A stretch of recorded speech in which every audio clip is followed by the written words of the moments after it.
Hey guys, Kevin Bupp here, and I want to welcome you to another episode of the Real Estate Investing for Cashflow podcast. Our mission is to help you build and maintain massive amounts of cash flow through income producing real estate investments. Now, our guest for this week's show is real estate investment and hotel to residential conversion expert, David Peters. Now, David is the principal and co-founder of Magnetic Invest, an investment firm that currently specializes in hotel to residential conversions throughout the United States. Now, prior to the hotel to resi focus, David spent more than a decade running a number of multifamily syndicates. And prior to that was the owner and general contractor at LCS Residential, amongst many other things. He's got a very extensive background. So we'll dive into that here during the show. So guys, without further ado, I'd like to welcome David Peters to the show. David, my friend, how you doing today? I'm doing good, Kevin. Thank you so much for having me on the show today. It's an honor Yeah. to get on your show, I think. No, excited to have you here. And I was telling you earlier that, I'm sure like all of us do, we just end up, a lot of times we subscribe to things, we get on newsletters. Sometimes we don't even know how we got somewhere, right? Like why are we receiving this information? And a lot of times I get so many emails. Thankfully, my assistants really helped me over the years with just filtering through a lot of the noise and only putting the things in there that he feel is pertinent to me and might be valuable for me to read. One of those valuable things was your recent newsletter that you put out to your email list, and I'm on your email list, and it caught my eye because what you were specifically speaking to in that newsletter was hotel to residential conversions, and that is a topic that we have not specifically touched on this show. We it might have been mentioned, over the last couple of years, but I've never had a specific expert on the show to talk about the good, the bad, the ugly, everything in between as it relates to hotel to residential conversion. So, David, excited to have you here. But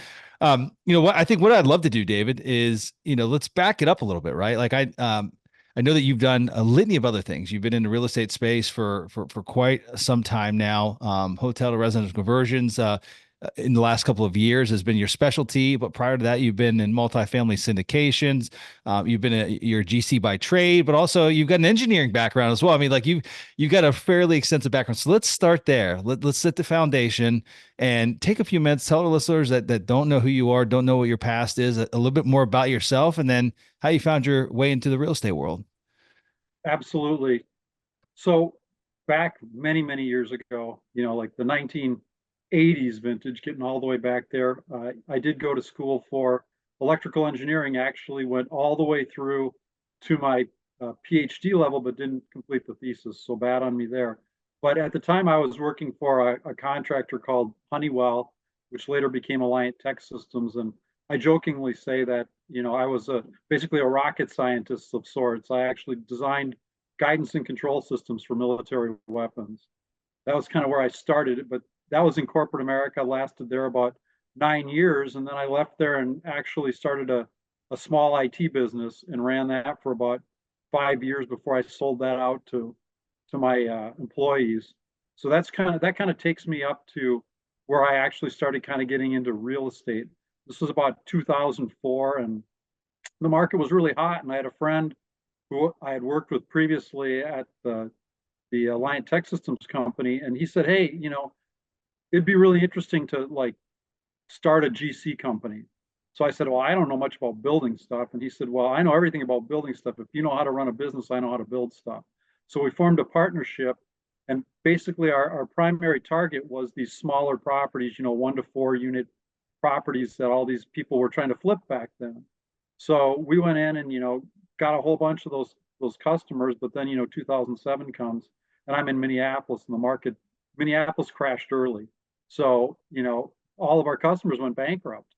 They all lost their houses and stuff. So at that point, I kind of thought, well, maybe it's time to become the investor. So we started buying and flipping the houses, and then decided that wasn't very tax efficient. So, built up a portfolio of single family and small multifamily in Minneapolis. And that's kind of took me up to probably about 2015 when I said, I don't think I want to own 100 of these single families, right? This isn't how I want to like run my business. One resident, one house, one roof. It was like every property was individual, had completely different maintenance requirements and such. So that was when I actually went out and got some education, got mentored by a few different multifamily mentors, and then started becoming involved as an LP and later a GP in some of these multifamily projects, starting out with the smaller, 50 unit and then getting involved in Mhm. a few of the bigger, like 200 unit projects, right? Well, 2019 comes around and I'm thinking stuff is so expensive and, interest rates were way, way low. Cap rates were compressed ridiculously. And I thought, you know, I really wanted to like take the next step and be the, the head guy, the lead sponsor on some of these deals. And I just couldn't fathom putting my investors' money into these deals at the prices they were at. So I was searching around. And then another local investor comes to me and says, "Hey, I got this deal. Take a look at it." And I'm like, "An 8 cap on a multifamily?" And he says, "Well, yeah." And I said, "Well, who's going to sell in Minneapolis when the cap rate's 4.5?" He said, "Well, there's this little thing. It's actually a hotel now, and it's going to become a multifamily." So I looked through it and I literally couldn't pick it apart, and I'm somebody who can pick anything apart. So at that point I was like, "Hey, let's do it." So he had a project that he was working on at the time that he finished up and I got to kind of look over his shoulders on. And then he and I partnered on the next one. And that was kind of my first, venture into hotel to multifamily conversion. And, that kind of kicked off, one led to another and to another and to another. And that's kind of how I got to where I am today, where right now the opportunities are just so good in this space that, I just don't see any need to venture away from it right now and for the foreseeable future. Yeah. No, that's great. And it's interesting. You made the comment of prices were a little out of whack in traditional multifamily 2019. And then, you know, one wouldn't have expected that they could have gone any further out of whack. And then, But they did. here comes 2020, right? Here comes, Yeah. interest rate reductions and then, like literally, yeah, gosh, I don't know to what degree, but obviously they went much further out of whack, to the extreme end of the spectrum. And but yeah, no, that's interesting. I feel like I didn't hear too much about hotel to residential conversions. It wasn't on my radar, but I feel like it got on my radar. Not necessarily me having an interest to go down that path, but more so just I heard the chatter about it, and but most of that wasn't until probably late 2020, early 2021, when, now a number of hotels have gone a year without any, folks that are staying there, without any guests. And they're just losing their butt financially. And that's when like I started hearing the chatter of it being a potential opportunity. But you saw the opportunity much more in advance of COVID. Now I'm guessing that your point of like there's enough other opportunities out there now, like I don't see a better way. Is Have you seen that be fueled, that additional opportunity, has that been fueled by the earlier years of COVID and just financial stress that caused the hotel industry? I think absolutely. I think there's kind of two things that have driven it. I think COVID was a factor, but even before COVID, there there was an aging of hotels in this country. There was an excess of hotels, and the way the like franchised hotels operate is basically the franchisor, like your Red Roof or your Marriott or your Hilton, they don't want to have really old properties. So these hotels, unlike, a multifamily, it's like the value almost never like goes down, right? It doesn't really depreciate. You can depreciate it on your taxes and stuff, but ultimately, unless you let it decay, it doesn't really go down, right? But Hmm. these hotels, I mean, they literally went down in value. They were worth less than, what it cost to build them 10 or 15 years ago because they'd build new ones and they'd cannibalize the old ones. And so you had this, especially in the mid to budget sector, you had all these hotel properties that were basically kind of slowly and steadily falling into what I call the death spiral, where, they couldn't compete with the new product. So what they do, they lowered their prices. They lowered their prices. They got rougher clientele. The rougher clientele beat up the property. They couldn't afford to fix the property. So what they do, they lowered their prices. They got rougher until the point where they just spiraled to the point where, yeah, it was basically they were going to lose money every year forever. Hmm. And there's thousands of these hotels. I mean, there's hundreds of thousands of hotels nationwide. I mean, there's a lot more than people think. And of course, Well, Airbnb impacted that some, VRBO, yeah. just the whole industry of travel kind of changed, right? So it wasn't just like, oh, we're going to book a hotel. So yeah, there was just so much other competition coming into the market, especially, on the economy end, and economy franchises had they just had very little loyalty from their customers, right? So it became all about price, and that just, Yeah. killed a lot of these hotels. Well, I think we've all seen it as well. Maybe not the exact example that you're speaking to there, but just travel up any interstate throughout the country, any major interstate up, throughout the country, and what you'll find is that there's some older interchanges that have some of that older hotel product, things that are 20, 30, 40 years vintage, and then go up another exit or two, and you'll see a brand new exit, that maybe just came about in the last 10 years, and you'll see brand new variations of hotels at all the major flags there. And, same with the gas stations, right? Kind of the same thing happens. Like that old exit has, some older vintage gas stations, but then on that new exit, along with the new hotels, they put the new Wawas and new sheets in, right? And so all these other ones just basically slowly die. They slowly die over time until you see them boarded up and shut down. So, maybe again, maybe not the exact example of the type of product that you're looking for, but I'm sure we've all personally seen an example of this decay that you're speaking of, and just the downward spiral of some of these hotels that probably were thriving at one period of time, or more than likely were thriving at one period of time, a few decades back. So, how about yeah, I guess how about identifying like a good candidate? Maybe let's use one of the current projects either that you're working on. Maybe it was the first project, or maybe one that you pick one. But maybe let's use it as a case study of what excited you about that particular project. Maybe the location, the market, demographic, layout, size, whatever aspects that ultimately checked all the boxes for you that said yes, this is a great candidate, and we'd like to move forward. I think for me, obviously, my objective is to have management in place at these properties. So I think, size wise, we're looking for stuff 75 to 150 units. That's Yeah. kind of the sweet spot in most markets. It kind of depends on the market and the size of the market. But I think that's really important to me. And I think recently what we found is there's actually more extended stay inventory coming into the market, and that's sort of like the ideal for us because most of those extended stays are going to have some type of kitchen already in their Hmm. units, which makes the project a lot easier. I think the key things when it comes to these projects, really, if you're just looking for a really basic key thing, it's do they have fire suppression that's adequate to pass current code? Do they have enough parking? You know, are the units big enough? Because some of these hotels, actually, the units get very, very small. And then, of course, like I said, the kitchenettes, that's the big thing. I mean, a lot of these properties, we don't want to buy into a market that's a declining market, a market that's going downhill, but we don't need super aggressive growth markets like, some people would be like, oh, I only want to invest in Austin or Dallas or Hmm. someplace like that, right? Because we're typically focusing on the affordable side of the market. We call it attainable housing, right? Because a lot of times you'll talk about affordable housing, and then people get this picture of government subsidized housing, LIHTC finance, all that kind of space, right? And we're market based, but we're on the affordable and the attainable end of the market. And generally speaking, most markets have way more demand than they have supply. So that's usually not an issue for us.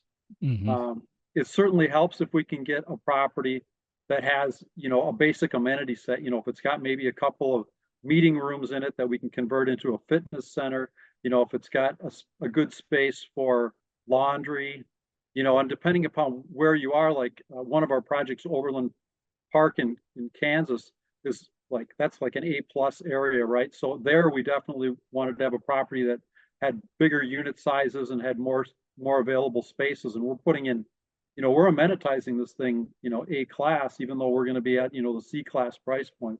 I mean, we're going to have a fitness center. We're going to have a beautiful outdoor courtyard, barbecue grills with a pergola. We're even going to have a pickleball court. We're going to have nice new laundry facilities. Everything's going to be upgraded. We're going to have, community areas within the building that are, gathering spaces. So, I mean, I guess that was a very long answer to a short question, but I would say if you're just going to baseline it, for me, 75 to 150 units, an extended stay property with adequate parking, and a current fire suppression system.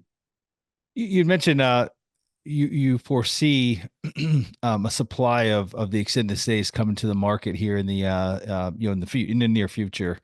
In my mind, I would almost probably classify like the extended stays. They've already got the kitchenettes and they're kind of set up like a small studio apartment already.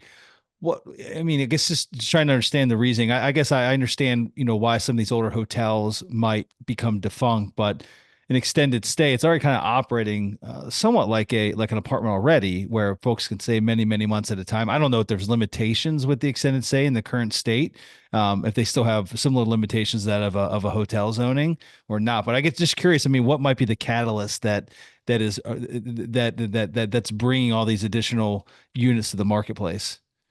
In the extended stay space, it's primarily age and lack of maintenance is probably the biggest ones I see. Okay. What happened is basically, I didn't like do deep research on this, but the extended stay market hasn't been around forever, right? 50 years ago, there basically weren't like real extended stay hotels out there very much. But 25 years ago, they really started building them up. And I think one of the big catalysts was Extended Stay America. And so they built, a whole bunch of these extended stays kind of in that same vintage. And now what's happening is they're turning them around. They're getting to the point of obsolescence, just like Hmm. the traditional hotels. And the other thing is, when they're branded, when they have a franchise, they have this thing called the Product Improvement Program, or the PIP. Okay. Hmm. And so what happens is these hotels will come up and these, hotel margins. I mean, extended stay margins are a little better than traditional hotel margins, but hotels have a lot, they generate a lot of revenue, but they have a lot of operating expenses too. Yeah. They're not operating at a 50% margin. That's not their gross margin. They might be operating at a 20% gross margin. And so they take their profits out, the owners take their profits out, and then the PIP comes up, and that PIP might cost an awful lot of money because maybe, you know, uh, the brand says, maybe it's a Hilton branded extended stay, and they say, well, in order to stay in our brand, we Yeah. need you to replace your kitchenettes now. They're just obsolete, right? They're not what we want anymore. And so all of a sudden, the PIP comes back and it's $25,000 a room. Okay. And these owners just say, well, I don't have this money. So at that point, they're like, okay, well, I'm going to put it out on the market. Well, everybody else who's going to buy that thing is going to have to put that 25 in there if they're going to keep it a hotel. So, it puts some pressure on the pricing of those Yeah. properties. And what's the alternative? The alternative is if they don't put that pit back in, and let's say they don't take it to the market, the alternative taking it to the market would be they just lose their flag, they lose that branding, and then it probably also still becomes a slow decline to death, right? But Pretty now much because they don't have the it's national tough to market compete. support, and yeah, yep. They don't have the infrastructure in place probably to even do so, right? I mean, they've been reliant heavily on the national brand and all their just their structure that they have in place with the branding, the marketing, advertising, all that. Now that goes away. Now what do you do? Very interesting. So what's the typical price per unit? I mean, like, is there a formula that you're looking for that you utilize?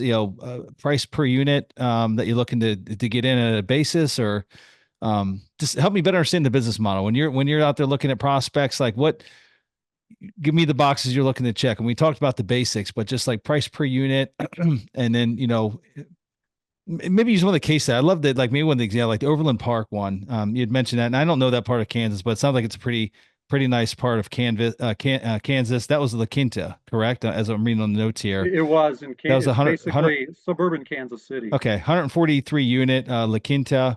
Talk me through that one. Talk me through the opportunity that you saw, and then what type of renovations you guys put in place.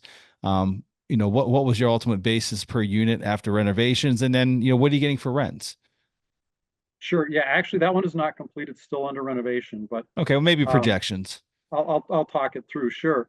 Yeah, that one was really a play on the local market and the location. I mean, that property was three things primarily about it. One obviously was that we were able to negotiate the price quite a bit, but the first thing was the walkability of that location. It was just a crazy, like 95 walkability score, which is really great for these smaller units because we know who our customer base is going to be, right? And we know that our customer base really values walkability. It's also in, an A plus prime location. And I think that, the other factor that really drew us to it is that before this was a La Quinta, it was another luxury hotel. And when it was built really high quality, and it was built with large room sizes, being a luxury hotel. It did not have full kitchenettes in it or anything, but it had, the room sizes, basically the smallest ones were like 360, which, may sound small, but that's on the larger size for a hotel. Hmm. And those were probably 45% of the units. Then it had a bunch that were at 500 and another group that were actually 700 square feet with a separate bedroom. So it actually had a very desirable, unit mix, I guess you would say, for a traditional hotel conversion.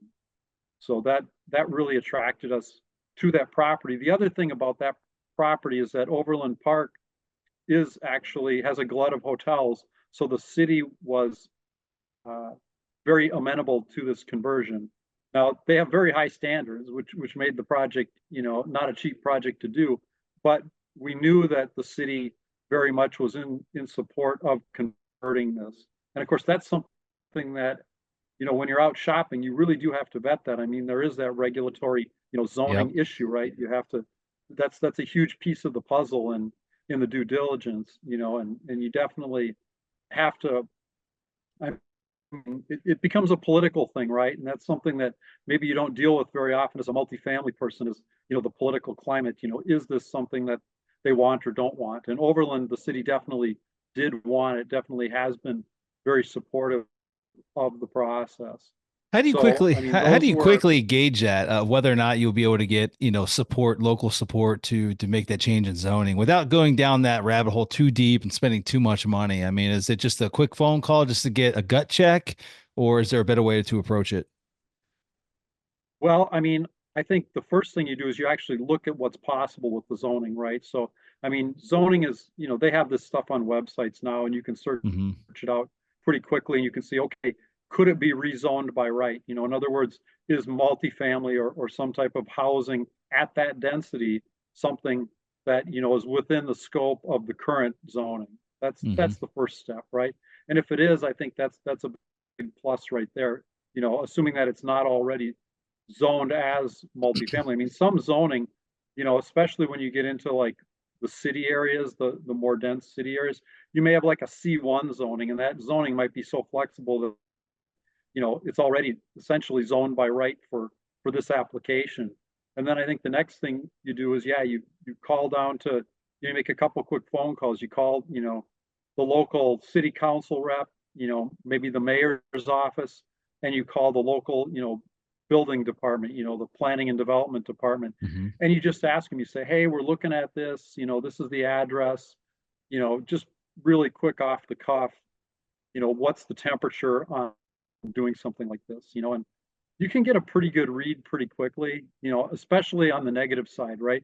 If they say, well, some other group looked at that and we just really don't want it and the neighbors don't want it. And it's like, okay, you know, 9 times out of 10, you don't want to fight that uphill battle. So Got it.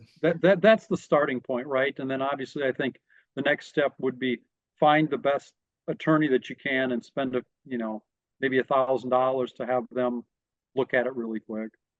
Yeah. And then how about financing? Talk to me about how to get these things financed. I mean, that's got to be a little trickier because it's definitely not inside the box type of deal. It's Yeah, there, yeah. I think the first thing is, generally speaking, you're not going to get 80% loan to cost. You're going to have to bring in more equity for sure. I mean, typical might be 65 to 70%. But maybe that's typical in multifamily now too with the lending environment. We've shopped around, and fortunately, on some of the projects, we've actually found local banks that really like the project and they kind of want to, put their name on it, if you will.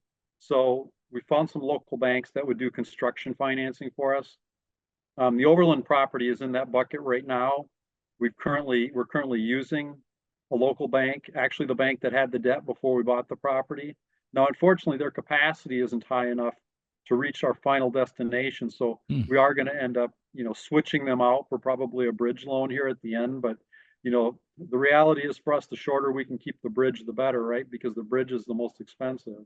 yeah. We're talking 10 to 11% today in the market on on the bridge debt, whereas the bank, did it for us. They started out at 5, and then when interest rates skyrocketed, they went up to 8. But they're also doing it, without any fees, and they're doing it, as a straight construction loan. So we only pay for the money we're using, and so it's about as friendly as you can get. We had to do extensions, and there was no extension fees. There's no rate caps involved. So yeah, that's what we're doing on Overland. And the first couple that we did, we did using local banks. We're actually looking at doing one now, possibly in Louisville, that we have under contract, where we're actually going to finance it as a hotel with a PIP initially, and then come back around in a year and a half and refinance it out into multifamily. Hmm. So, you have to be creative. Let's put it that way. It's definitely not something that's in the box for 90% of lenders. Yeah. So No. we're kind of building, we're slowly finding out who is doing this type of financing and who is doing this type of equity, and building our list of people who are friendly to these types of projects. The good thing for us, I guess, is the list is getting longer, not Yeah. shorter. How about once it's stabilized? Will it qualify for Fannie or Freddie debt? Depending on the project, like Overland will, yes, but maybe not every project we do, because it does depend on exactly what's in your kitchen, your finished kitchen. And so, like at Overland, fortunately, we were able to do an electrical study and prove out that we could actually put full size or full ranges in each of those units. So, an oven and a cooktop. Whereas some of our conversions we just have cooktops in there rather than ovens. And so the financing is different. Fanny, Freddie, depending on the program, has different standards, minimum kitchen standards. They generally haven't, you know, they have minimum size standards, but the sizes are pretty small. So that we haven't Hmm. bumped up against the minimum size standard, but we have seen, issues with the minimum cooking capabilities in the unit. Yeah. Have you seen any of these types of projects go full cycle? And where I'm going with that question is, you know, uh, exit cap rates when compared to a traditional multifamily. Again, maybe just trying to use an apples to apples in the same submarket, same class of asset, same vintage. Would they trade at similar exit caps? What I can tell you in Overland in particular, um, they had, not our property obviously, but there have been other hotel conversions, and the two that I found that went full cycle, one traded at a 4.75 cap, and the other at a 5.5 cap. At the time, the market was probably about a 5 cap. So Hmm. one slightly below, one slightly above. So I would say generally when we model these things, we're going to model them, as a finished project, 1% above the market cap rate Got on it. a multifamily. That makes sense. And how about the management? I mean, are you leveraging just your traditional third-party multifamily management companies to oversee the day-to-day, or do you guys do it in-house? Well, both actually. In Overland, what we've been doing is we've been doing it in-house. Well, Overland was kind of a unique project in and of itself, but in that particular situation, we are still managing it. But what it was is we took it over, we ran it as a hotel for a period of time while we actually went through the whole entitlement process. And then at a certain point, the city said, "Look, you've been rezoned to apartments. We're not going to renew your hotel license." So at that point, we shut it down and went full on with construction. But we manage through the construction phase typically. And then when we get to a stabilized multifamily phase, it just makes sense for us to use a third party, because honestly, in multifamily, I mean, people may say, well, it's so expensive or whatever, but really third party management, if they're good, now obviously Yeah. if they're not good, they're not worth anything, right? But if they're good, their cost is, I can't do it much cheaper than what they're going to do No, it for. no, not unless you had substantial scale in the marketplace. Yeah, but no, it'd nearly be impossible to do it the same price they could do it for, if you just got a couple one-off projects in different areas. So no, I agree with you on that. But No, generally speaking, on the front end, we always manage ourselves, just because the whole aspect of, we're running a hotel, we shut down part of the hotel, we migrate through phases on the renovation. And so, we train our property manager to be able to handle that whole transition, right? It's a proprietary model start with a hotel and end up with a multifamily. And generally speaking, we haven't found a management company that can really facilitate that piece of it. But obviously, once it looks more like multifamily, then they do fine with it. And then as far as like, on the rental side, I mean, is it standard 12-month leases, or are you operating these more on like a month-to-month basis, or, just a shorter term minimum stay? Generally speaking, like Overland will be all 12-month leases. Okay, Hmm. that's the model. I mentioned to you when we were talking before we started about my Thomasville property. That one actually has a combination of month-to-month leases and shorter stay because that's actually a hybrid property. So we actually have, like I said, we have two buildings and one of them's focused on the residential side, and the other one's actually focused on shorter stay. And what we end up doing on the shorter stay side is we end up finding our primary clients are like traveling nurses and construction workers and things like that. So we don't really focus on a day-to-day model. Even when we do the hybrid model, it's typically looking at things in terms of weeks and months. But on a Hmm. full conversion, we're going to be doing month or annual leases. And part of that, especially in the Overland case, is that takeout financing at the end, right? Because if you don't have annual leases on 90% of your units, you can't get that Fannie Freddie financing. I guess outside of that, David, just curious. I mean, what are some of the other aspects of this business model that we haven't discussed? I mean, we've hit high level on a lot of different things, but anything else that comes to mind that, for anyone that's tuning in that's curious as to this business model, this niche, again, hotel to resi conversions, that you feel is important to make note of, whether it's a challenge or an opportunity, just anything that we haven't covered. Well, I think the opportunity really is on the buy side, right? I mean, that's where the opportunity lives because hotels, even if they're running well, trade on a much different multiple than multifamily. Hmm. So a traditional hotel, might trade at, well, first of all, they price primarily based on multiples of revenue. So I mean, it's not uncommon, to get a 3 to 3.5x multiplier on the revenue side. So actually, we're looking for underperforming hotels. If a hotel is only performing, maybe their occupancy is only 35 to 40%, and then we only have to pay a 3x multiple on it because the multiple tends to be lower on the hotels that perform less well. So it's kind of it hits the seller with a double whammy, right? Because okay, they're not doing that well financially because they're only at 35% occupancy or 40% occupancy, and then they can't garner the higher multiple. So that Hmm. benefits us. So essentially, we may be buying it at the equivalent of like a 15 cap.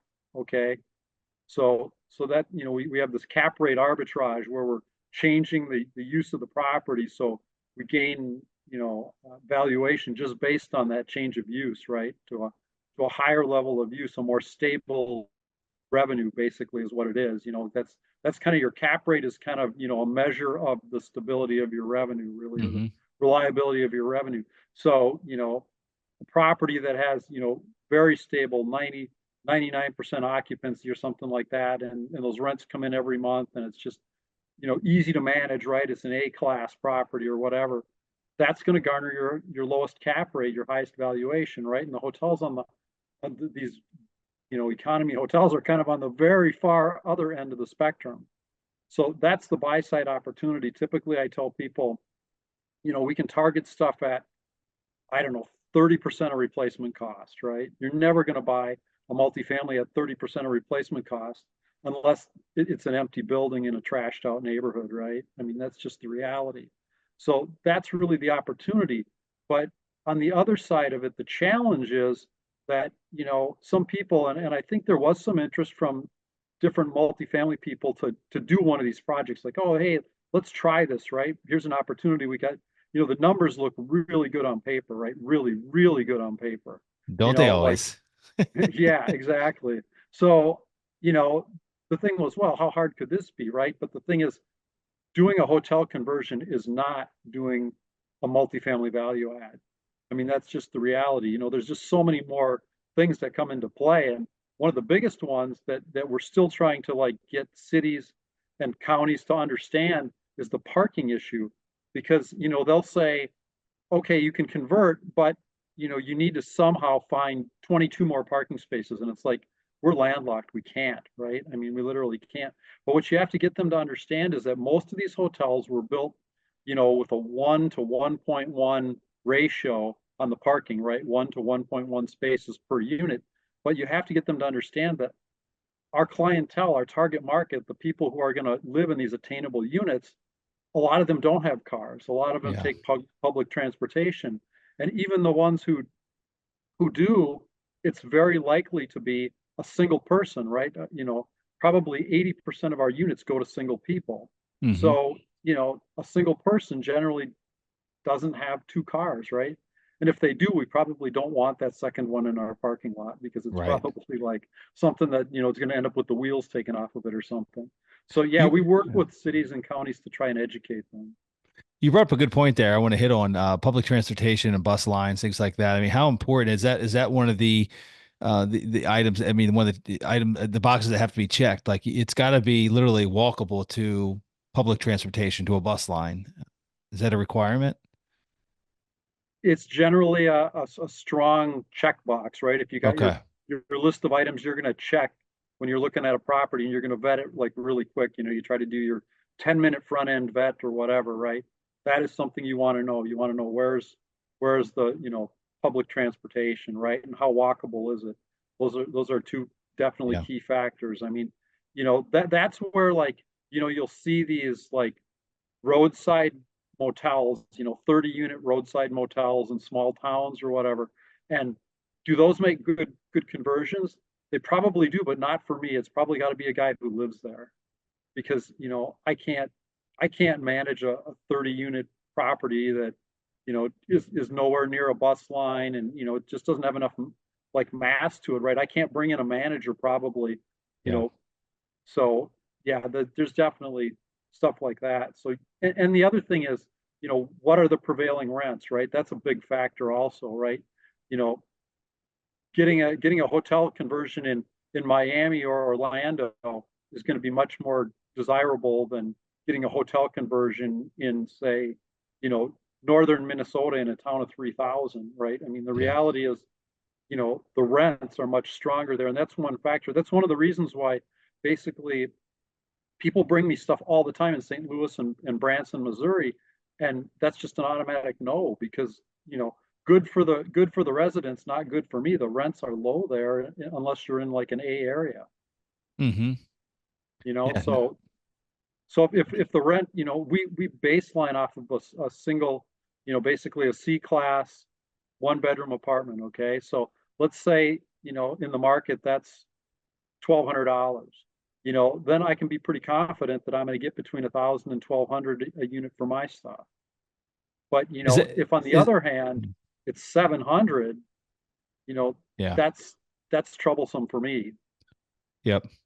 Is there a certain target baseline you're looking at? I mean, is that $1,000, for a studio or 1 bedroom unit? Is that I mean, again, you start getting these it's why there's an affordable housing crisis throughout the country, but it doesn't exist everywhere. There's surely markets within the country where you could still rent a 1 bedroom for probably five or six, $700 a month, right? And so do you just completely avoid those areas? Is that a no matter what? And if so, Yeah, pretty much. Pretty what's the much it minimum is. baseline that you're looking for? Is it 900, 1,000, of, competitive rental rates? Probably 800 on the low end. A Okay. thousand looks much better. Yeah. If it's below 800, that's tough. And I honestly, when I was in the multifamily side, even I looked at stuff in St. Louis, and I mean, guys would bring me stuff, and this wasn't 2010. This was 2017, let's say 2018, and guys would bring me stuff at $20,000 a door for multifamily. But you go there and you find out that they're renting those units for 425 a month. I mean, there isn't even enough rent coming in to like maintain the property. Right. Exactly. I was about It's to just say that. impossible. You need a Yeah. roof, and it just took a year's worth of your rent collections to get a roof on the place. So yeah, there's definitely a minimum. Yeah. Well, fantastic. Well, Dave, this has been a fun conversation. I appreciate you coming on. For those that are tuning in that want to learn more about you and your business and, just this business model specifically, where's the best place to reach you? Actually, probably two best places to get me directly. One is just David at magneticinvest.com, and the other would be to go and find me, David Peters, on LinkedIn. That's kind of where I live a lot. Okay. Fantastic. Well, David, pleasure seeing you again. I know it's been a few years since we connected back in 2019 prior to crazy COVID world that we were all in, but good to see you again. Appreciate you coming on the show. It's been a pleasure speaking to you and learning about your business model, my friend. Wishing you all the best. Thanks so much. It's been great to be on your show. I really appreciate the opportunity. Alrighty. Well, guys, that's all we have for this week's show. So until we meet again next week, this is your host, Kevin Bupp, wishing you huge success. Take care now.